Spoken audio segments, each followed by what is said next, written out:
Queridos, o nosso tema hoje, batalha espiritual no dia a dia, está baseado no texto de Efésios, capítulo 6, os versículos 10 e 11. Vamos lê-los?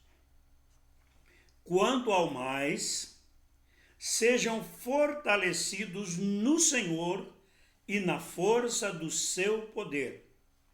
Vistam-se com toda a armadura de Deus, para poderem ficar firmes contra as astutas ciladas do diabo. Amém? O apóstolo Paulo, nesse texto, ele está nos ensinando que a batalha espiritual acontece no nosso dia a dia. Batalha espiritual não é aquilo quando nós nos reunimos ou quando nós tomamos a decisão de fazer alguma coisa. Talvez tenha batalha espiritual nisso, mas o comum e aquilo que nós queremos ministrar para você nessa noite é a respeito desse dia a dia do cristão. Nós nascemos de novo, somos nova criatura. E porque somos nova criatura, estamos alistados no exército de Deus, estamos alistados no exército da igreja, para levarmos a palavra do Senhor e enfrentar o inimigo. No texto que lemos, depois de ensinar sobre nossa filiação divina, depois de nos exortar a respeito do nosso comportamento cristão, Paulo passa a falar do nosso dia a dia, da nossa rotina. Veja bem, capítulo 1, capítulo 2, capítulo 3, capítulo 4 e capítulo 5 de Efésios, nós temos desde ensinamentos sobre o novo nascimento, ensinamentos como devemos nos portar como cristãos, ensinamento de algumas coisas que vão acontecer na nossa vida, ensinamentos sobre relacionamento marital, entre o homem e a mulher, ensinamento do relacionamento entre pais e filhos. Paulo ensina a igreja, e agora ele entra num assunto dizendo assim, quanto ao mais, ou no demais, ou nas outras coisas, que é a nossa rotina diária, que é nesta rotina diária que nós enfrentamos a batalha. É em nossa rotina diária que nós somos derrotados ou vencedores. Para sermos vencedores, nós precisamos saber de algumas coisas. Vamos ver isso? Vamos lá. A primeira coisa, a batalha espiritual não é opcional. Não é uma coisa da nossa escolha. Nós não podemos escolher exercer a batalha espiritual ou escolher não exercer a batalha espiritual. Está entendendo? Não é uma batalha opcional. Não, eu vou ficar neutro nessa agora. Não existe isso. Ou você está de um lado ou você está do outro. Entendendo? Seja bem-vindo, Wesley. Meu filho amado, Deus te abençoe. Pai do Senhor. Não sendo opcional a batalha espiritual, o que é mesmo uma batalha espiritual? Primeiro, não existe uma batalha entre Deus e o diabo. Esta batalha aconteceu lá no princípio, antes da formação da terra, quando da queda de Satanás e ele perdeu. E Jesus na cruz do Calvário venceu tudo o que ele vinha usando contra nós. O poder da morte foi tirado porque o pecado foi derrotado em Cristo Jesus. Então não existe uma batalha entre Deus e o diabo. Outra coisa que você precisa ter bem em mente, porque isso aqui é tremendo. A guerra não é entre seres humanos. Você, cristão, não está em luta contra o seu vizinho não cristão. Você, cristão que é bolsonarista, você não está em guerra contra os esquerdistas do PT. Essa guerra não existe, não pode existir. A guerra espiritual, a batalha espiritual não é contra pessoas, contra seres humanos. Olha o que Paulo diz no capítulo 6 ainda, o versículo 12, a primeira parte. A nossa luta, porque a nossa luta não é contra a carne ou sangue. Pastor, mas o meu vizinho é xarope. Joga lixo no meu terreiro, põe coisa na frente do meu portão. A tua luta não é contra o teu vizinho, a tua luta é contra o espírito do mal, do inimigo, que o está usando para fazer essas coisas, para tirar a tua paz. Então não adianta você brigar com o teu vizinho. Você tem que repreender esse espírito das trevas que está fazendo com que o teu vizinho faça as coisas que te oprimem. Continuando. A guerra espiritual, a batalha espiritual é entre a igreja. Eu e você formamos a igreja. É um conjunto. Satanás, ele não é muito amigo de lutar contra um indivíduo, ele luta contra a igreja. Quando ele ataca um indivíduo, ele tem sempre a visão de que atacando esse indivíduo, ele vai prejudicar o corpo de Cristo. Porque a guerra é entre a igreja, que seja o reino de Deus, e o diabo, que seja o reino das trevas. Então a nossa guerra como cristão é uma guerra como corpo da igreja contra todo o reino das trevas. E é interessante que Jesus disse uma coisa tremenda em Lucas capítulo 10, versículo 19. Eis aí vos dei poder para pisar de serpentes, escorpiões e toda a força do maligno. E nada vos fará dano algum. Deus disse, e em Cristo Jesus disse, que ele nos deu como igreja a autoridade sobre o reino das trevas. Eu costumo dizer que um cristão fiel, sozinho, é mais poderoso que todo o reino das trevas. Amém? A batalha é da igreja contra o diabo. Quanto nós lutamos contra quem mesmo? Olha aqui Paulo falando. Contra os principados e potestades, contra os dominadores desse mundo tenebroso, contra as forças espirituais do mal nas regiões celestiais. Então nós estamos vivendo uma vida que não pode, de modo nenhum, deixarmos de lembrar que, como nascidos de novo, nós estamos alistados nos exércitos da Igreja de Cristo para lutar contra Satanás.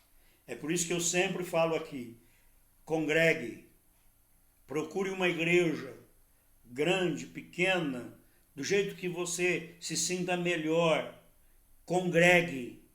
Ah, pastor, mas a mensagem lá não é tão legal. Congregue, é a congregação, é a união dos irmãos que fortalece a sua vida espiritual na batalha espiritual. Não esqueça disso. A nossa batalha é como igreja, como corpo de Cristo. Nós juntamos numa batalha contra o inimigo. Você me fortalece, eu te fortaleço. Nós oramos uns pelos outros. Nós ministramos um nas vidas dos outros. Como igreja nós lutamos e vencemos a Satanás. Jesus Cristo disse que ele estabeleceria a igreja e as portas do inferno não resistiriam à igreja do Senhor Jesus. Ao nascer de novo, você precisa saber disso. Fomos alistados no exército do reino de Deus. Olha o que Paulo fala em Colossenses capítulo 1, versículo 13. Ele nos libertou do poder das trevas e nos transportou para o reino do seu Filho amado. Ele tirou-nos das trevas, do reino de Satanás, e nos colocou no reino de Deus, no reino do seu Filho, na igreja de Cristo. Não podemos esquecer disso. Fomos alistados. Terceiro ponto. Só tem dois lados essa batalha. Não existe uma outra frente. Não existe outro inimigo. Tem um inimigo e tem você. Só dois lados. Só o lado da igreja e o lado do inimigo. Conta-se que tinha um muro muito alto e de um lado estava um anjo e do outro lado estava Satanás. Em cima do muro estava uma pessoa sentada.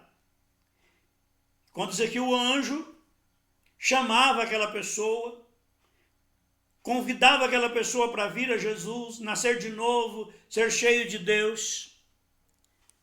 E o diabo não fazia nada. Quietinho lá. Aí uma pessoa que estava observando aquilo, chegou no diabo e falou, escuta, o anjo está lá convidando o cara para ir para o lado dele, mas você não fala nada, rapaz, desse jeito você vai perder, o cara vai para o outro lado. Aí o Satanás diz assim, para que eu vou gastar saliva à toa se o muro é meu? Ou seja, cuidado, hein? Quem está em cima do muro está do lado errado. Sou ninguém para te julgar e não vou te julgar. Eu não posso dizer quem você é, se você está do lado de Deus, se você está do lado do inimigo, isso cabe a você. Cabe a você. Conheço irmãos, glória a Deus por você, mas e o teu coração? Como é que está, meu filho? Como é que está, minha filha? Como é que está, minha irmã em Cristo, meu irmão em Cristo? Você é verdadeiramente meu irmão em Cristo Jesus? Você nasceu verdadeiramente de novo? Você vive nesta batalha do lado da igreja? 4. Quem procura ficar neutro, já perdeu. Já está derrotado. Não dá para ficar neutro. 5. Esta é uma batalha que já foi vencida por Cristo Jesus. Satanás, lá na cruz, ele derrotou o inimigo. Olha aqui o que a Bíblia diz, Colossenses 2,15. E, despojando os principados e as potestades, publicamente os expôs ao desprezo, triunfando sobre eles na cruz. Pela morte na cruz, Jesus venceu o reino das trevas. Ele não pode mais ter a liberdade total que ele tinha antes. Se você está em Cristo, você está no vencedor invicto. Aleluia! 6. Esta é uma batalha em que, se estivermos em Cristo, seremos vencedores. Amado irmão, tem um problema aqui. Tem um problema muito sério na Igreja de Cristo.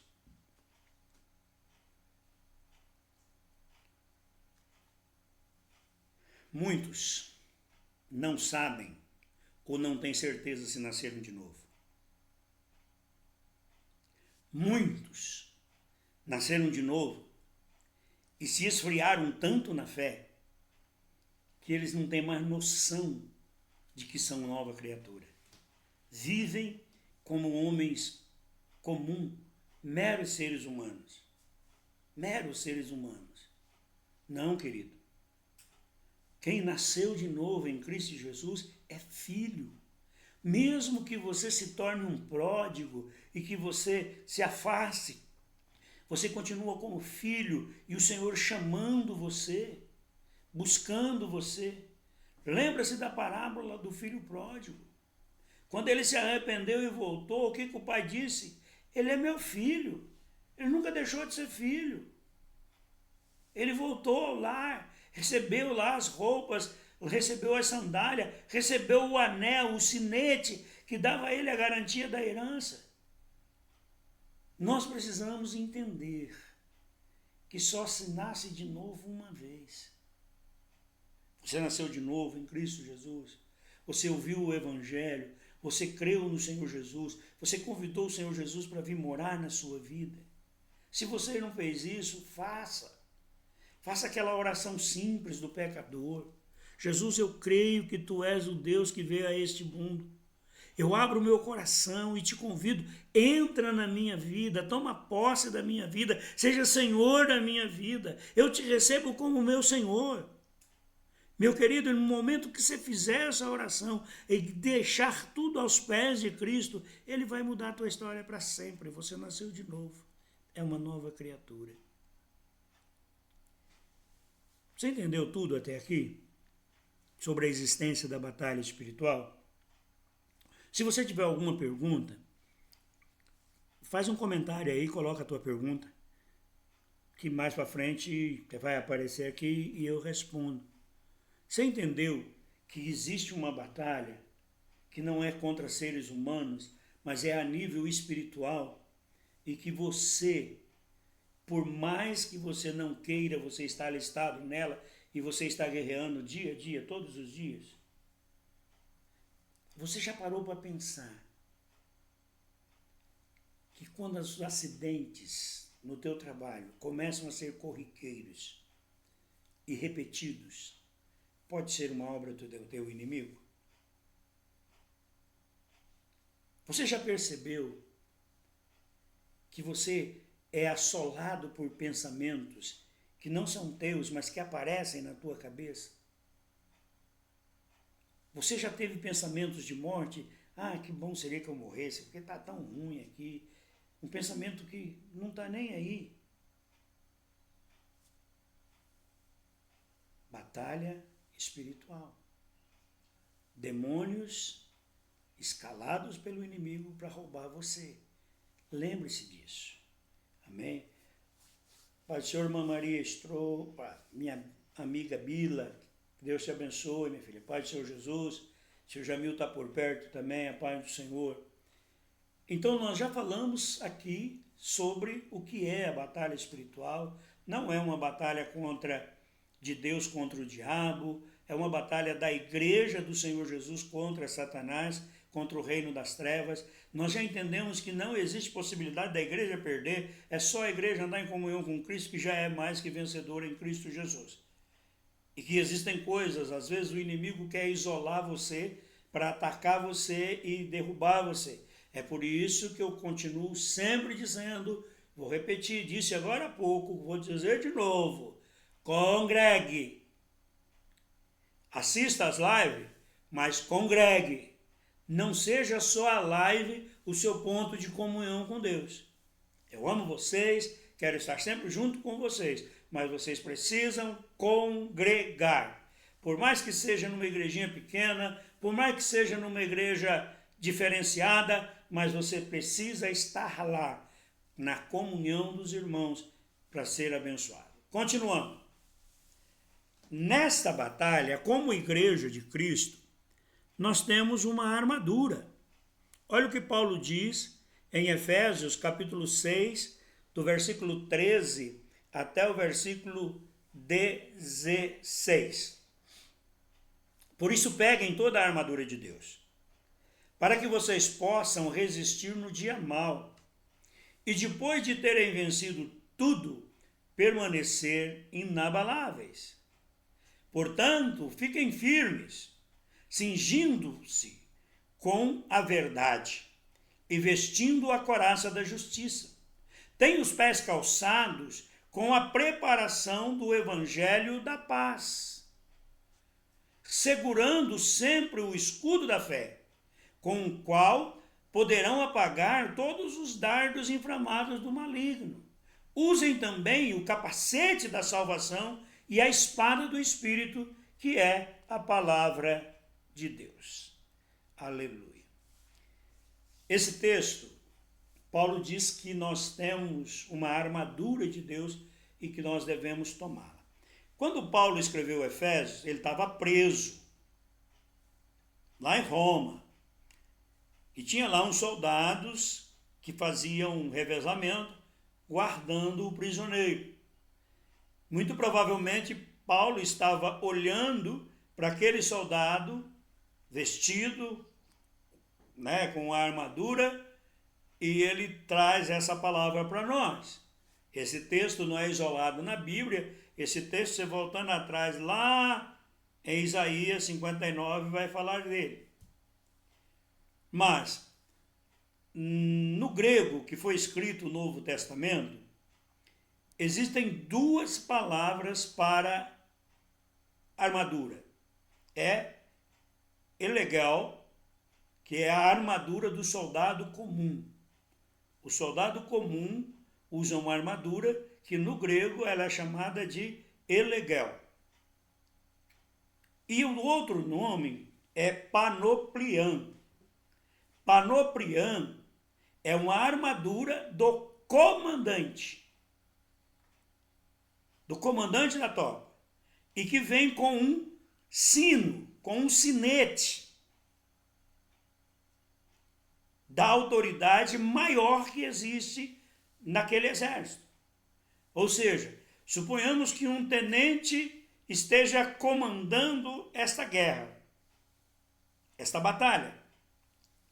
Ele está vestido com a panoplian, com a armadura de comandante. E ele tem um símbolo que representa o general chefe do exército. Que ele está ali como se fora o general. E é interessante que nesse texto a palavra que o apóstolo Paulo usa é panoplian. É a palavra grega que significa a armadura do comandante. E Paulo fala armadura de Deus.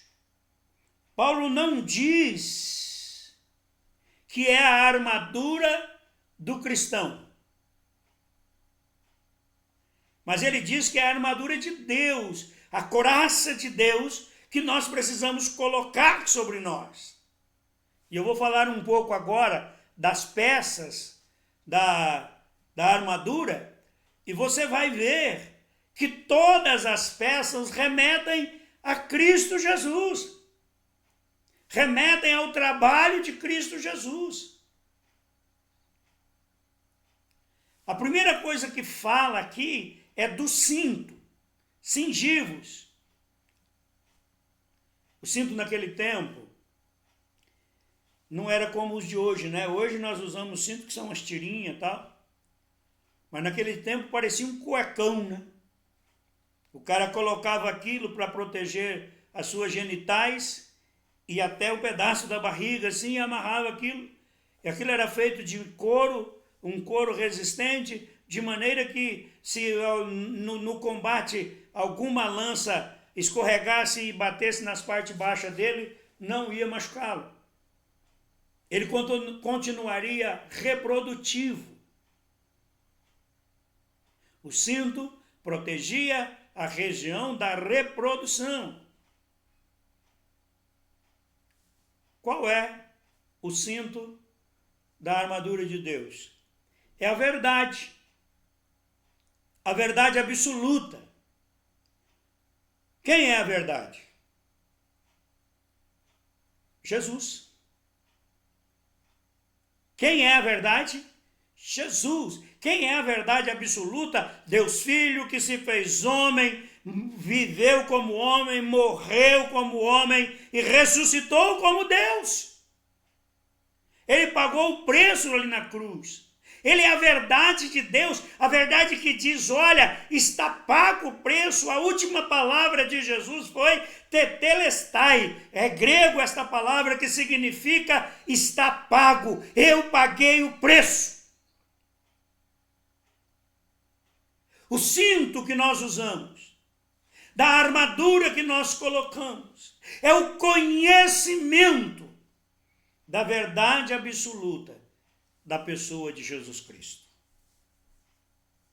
O segundo item da armadura é a couraça, que é uma proteção para o peito, às vezes feita com bronze, com ferro, mas na maior parte das vezes também feita com couro.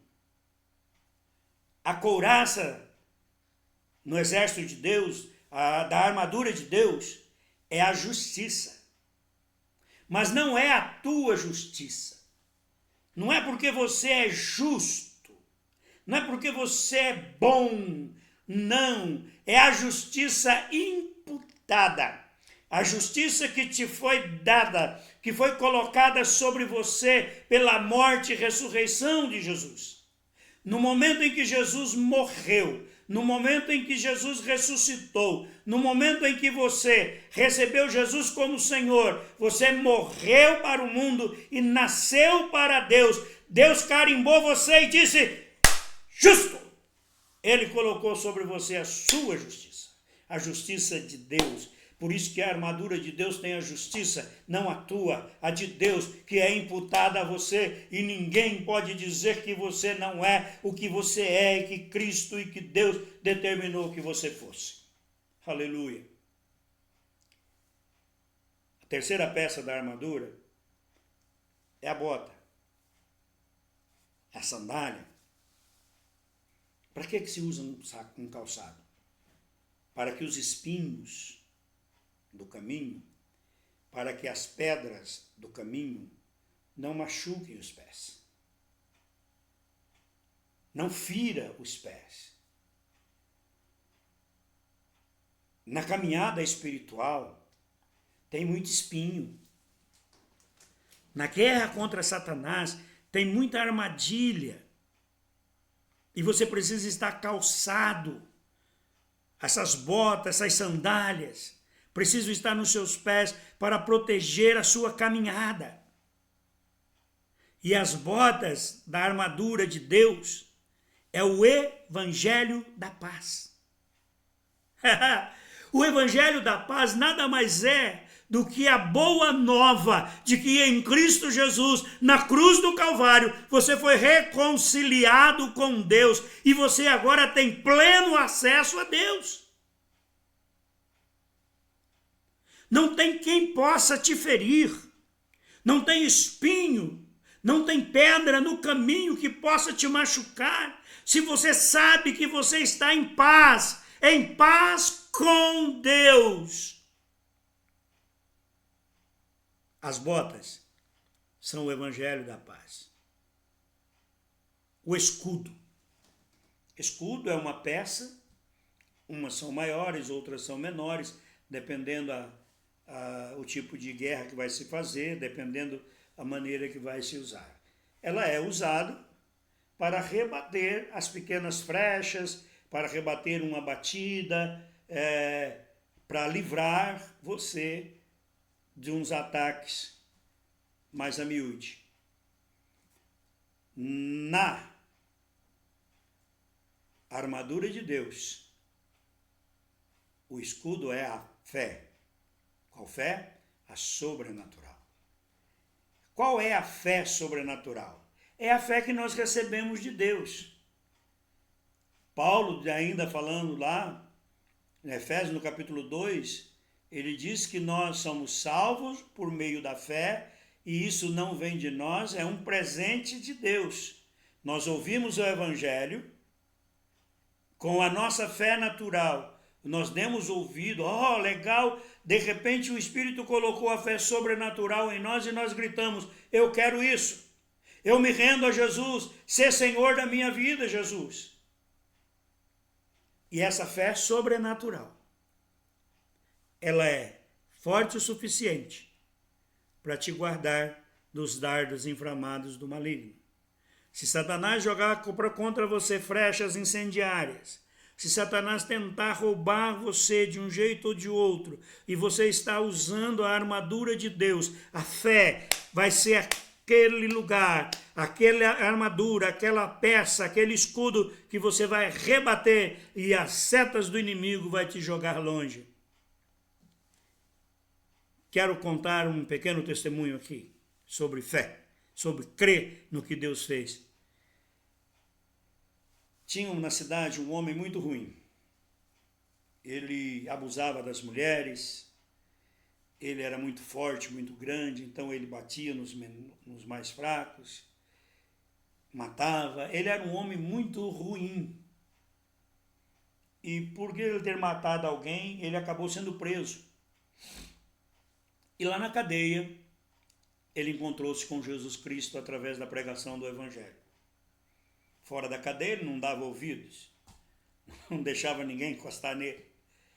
Lá na cadeia, ele ouviu o Evangelho, creu no Senhor Jesus, rendeu-se ao Senhor Jesus como Senhor da sua vida, confessou a Jesus como Senhor da sua vida, nasceu de novo e começou a mudar completamente a sua história.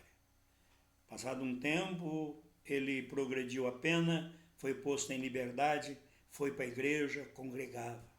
Agora ele não era mais um homem briguento, agora ele não era mais aquele homem abusador, ele era uma nova criatura. E um dia ele saiu do culto, todo bem vestidinho, e entrou numa lanchonete, foi lá no balcão e pediu lá uma Coca-Cola, um refrigerante. E do lado dele colocou-se um homem também muito bem vestido, demonstrando muito conhecimento, e disse para ele assim: quer dizer que agora você é salvo? Ele falou: sou. Eu me encontrei com Jesus, eu recebi a Jesus como meu Senhor e Salvador, eu sigo o caminho de Deus, eu estou salvo. E aquele homem falou assim para ele: olha, quer dizer então que aquela mulher, fulana de tal, que você estuprou, e foi colocando todos os pecados dele, fazendo uma lista. E aí quando o homem parou de falar, ele falou: amigo, você esqueceu de escrever algo nesta lista. Debaixo de todas essas relações de pecado aí que você disse que eu cometi, e de fato eu os cometi, escreva assim: o sangue de Jesus Cristo, seu Filho, nos purifica de todo pecado. Aleluia! Fé inabalável, fé sobrenatural. O que eu fui, fui. Ah, mas você acha que agora não é o que eu fui, não é o que eu sou, não é o que eu fiz, é o que Cristo fez na cruz. Oh, aleluia! E porque eu me rendi a isso, Deus me redimiu, Deus me carimbou como justo, como santo, como salvo. Eu vou viver agora uma nova vida, e a minha fé, a fé que eu ganhei, que eu recebi de presente, vai ser aquilo que eu vou usar para rebater os dardos inflamados do inimigo. Quinto elemento: capacete. O capacete é usado para defender a cabeça, para impedir que se atinja a cabeça da pessoa. E o capacete da armadura de Deus é a salvação em Cristo Jesus. Por quê? Porque quando o inimigo me atacar, como atacou aquele homem, eu vou usar o escudo da fé, mas também o capacete da salvação vai impedir que os meus ouvidos, lembra da mensagem que nós falamos, a entrada da alma? Que os meus ouvidos sejam abalados pelas conversas, pelas mentiras, pelas acusações de Satanás. Creia na salvação. A salvação foi te dada em Cristo Jesus, está sobre você, você está salvo. Você não será salvo, você foi salvo, está sendo salvo, e a tua salvação será perpetuada no dia em que você encontrar-se face a face com o Senhor Jesus. E então você será glorificado assim como ele foi. Sexto elemento: a espada. A espada. Preciso falar muito sobre a espada, né? Para que serve a espada? A espada na armadura de Deus é a palavra de Deus. Aqui de novo, existem duas palavras no grego para significar palavra. A primeira é logos, que é aquela palavra escrita que você escreveu, ou uma palavra genérica que você fale. Logos é a palavra escrita ou falada genericamente, na nossa conversação. E rema. Rema significa palavra declarada ou verbalizada. A armadura de Deus é a palavra do cristão declarada ou verbalizada. Quero trazer 2 exemplos para você aqui. O primeiro exemplo era o profeta Elias. Quantas vezes você ouviu dizer que Elias profetizou e não choveu por 3 anos e meio?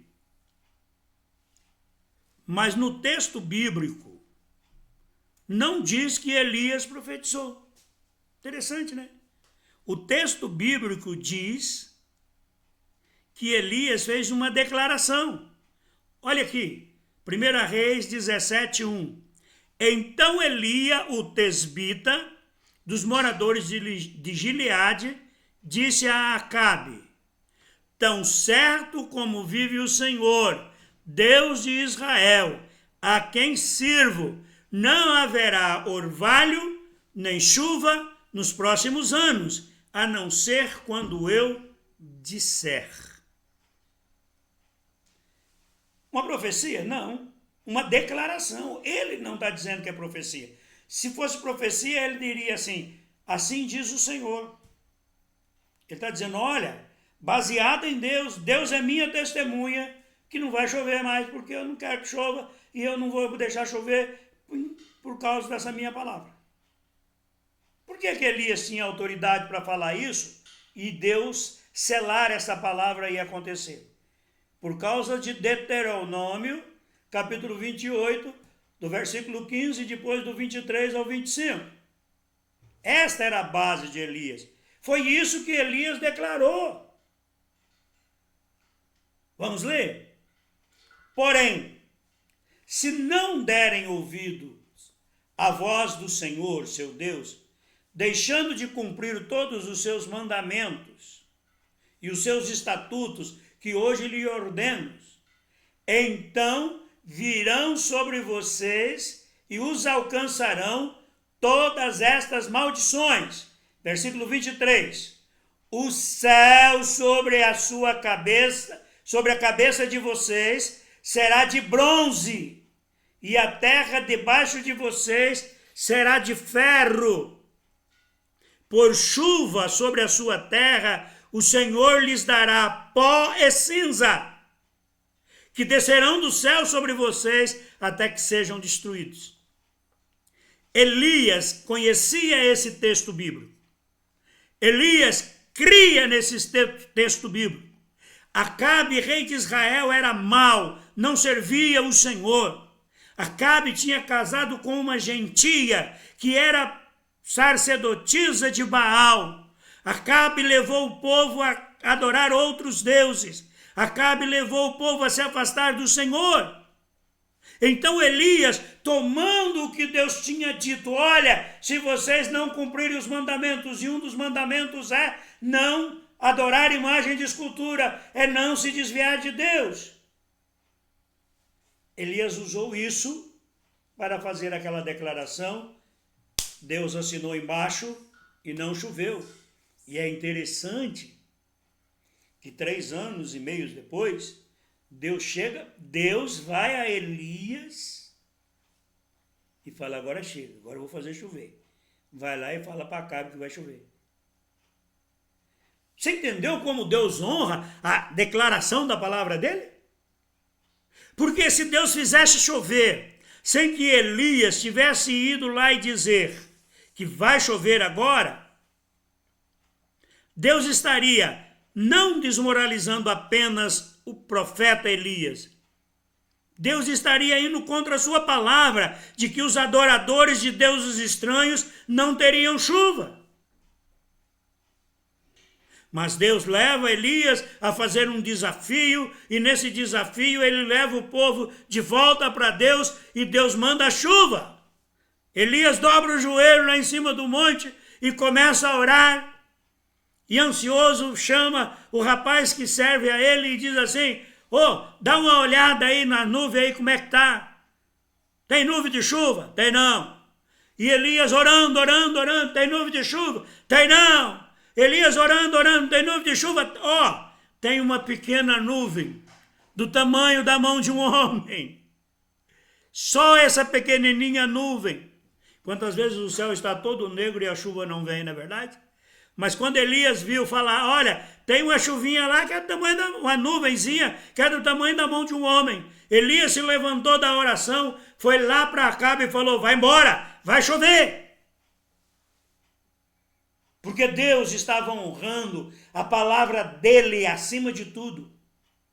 O salmista diz que Deus colocou acima de todas as coisas a sua palavra. Segundo exemplo, Jesus Cristo, quando foi tentado por Satanás.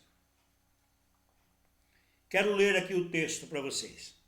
Mateus 4, do versículo 1 ao versículo 10. Levado pelo Espírito ao deserto, para ser tentado pelo diabo, e depois de jejuar 40 dias e 40 noites, teve fome. Então o tentador, aproximando-se, disse a Jesus, se você é o Filho de Deus, manda que essas pedras se transformem em pães. Jesus, porém, respondeu, está escrito, o ser humano não viverá só de pão, mas de toda palavra que sair ou que procede da boca de Deus. Será que existe essa frase na Bíblia? Existe, lá em Deuteronômio. Está lá. Leia a Bíblia que você vai descobrir. Está lá. Continuando. Então o diabo levou Jesus à cidade santa, colocou-o sobre o pináculo do templo e disse, se você é o Filho de Deus, jogue-se daqui, porque está escrito, aos seus anjos ele dará ordens a seu respeito, e eles os sustentarão nas suas mãos, para que você não tropecem em pedra alguma. Jesus respondeu, também está escrito, não ponha o Senhor, seu Deus, à prova. Jesus citou a palavra Satanás, e Satanás falou, você está querendo fazer um desafio de Bíblia? Eu também conheço a Bíblia. E citou o Salmo 91. Só que fora do contexto. O Salmo diz que Deus vai proteger a caminhada, não a tentativa de suicídio. Que Deus vai proteger a caminhada. Mas Jesus, conhecedor da palavra, responde para ele o seguinte, não ponha o Senhor, seu Deus, à prova. Está escrito. Continuando, o diabo levou Jesus a um monte muito alto, mostrou-lhe todos os reinos do mundo e a glória deles, e disse, tudo isso te darei, se prostrado me adorar. Então Jesus ordenou, vai embora, Satanás, porque está escrito, adore o Senhor seu Deus e preste culto somente a Ele. Jesus também usou a palavra para se defender dos ataques do inimigo. Amém? Queridos, eu descobri agora, nesse exato momento, que a mensagem ficou muito grande. Nós já estamos há mais de 1 hora na live. Então nós vamos parar por aqui. E a partir na próxima quinta-feira nós continuamos com a segunda parte da mensagem. Quero que você coloque no seu coração uma coisa muito importante. Nós não lutamos contra seres humanos. A nossa luta não é contra as pessoas. Quero que você coloque uma outra coisa na sua cabeça. Você está em guerra e você não tem como não estar em guerra. Não há opção, não há outra opção, não há neutralidade. E para isso você precisa se preparar, você precisa tomar a armadura de Deus.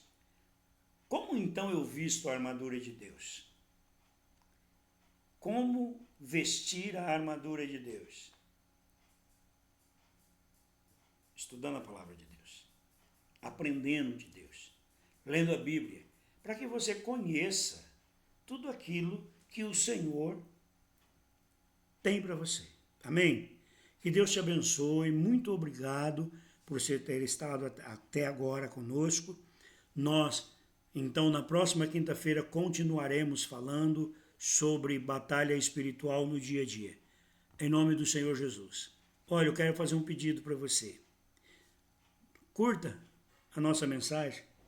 Dá um curtizinho aí, porque isso faz com que a plataforma distribua mais as nossas mensagens. Outra coisa, compartilhe com outras pessoas. Você tem algum irmão que você ama e você quer alcançá-lo? Faça isso, compartilhe com ele em nome de Jesus. Convide ele para estar na próxima live, se ele puder estar. Faça isso, nos ajude a levar o Evangelho de Deus. Amém? Esse é o nosso lugar, um lugar de bênção para você. Queridos, eu quero dizer a vocês que nós estamos bem, eu e a pastora, nós estamos enfrentando problemas de saúde, esses problemas de saúde estão controlados, né? Dói bastante, mas nós estamos com os problemas controlados, estamos bem em nome do Senhor Jesus. Deus tem sido fiel quando nós precisamos fazer exames, quando nós precisamos de comprar algum remédio, Deus tem nos suprido, Deus tem nos abençoado.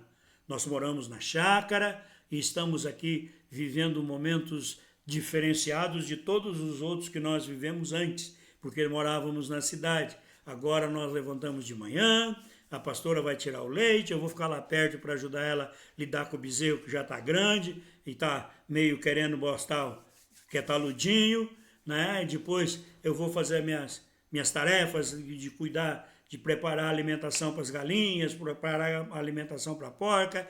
Então nós estamos trabalhando naquilo que nós podemos. Infelizmente não temos força bastante para fazer todo o serviço da chácara. Então oramos a Deus para que Deus nos conceda que possamos ajeitar melhor um pouquinho aqui.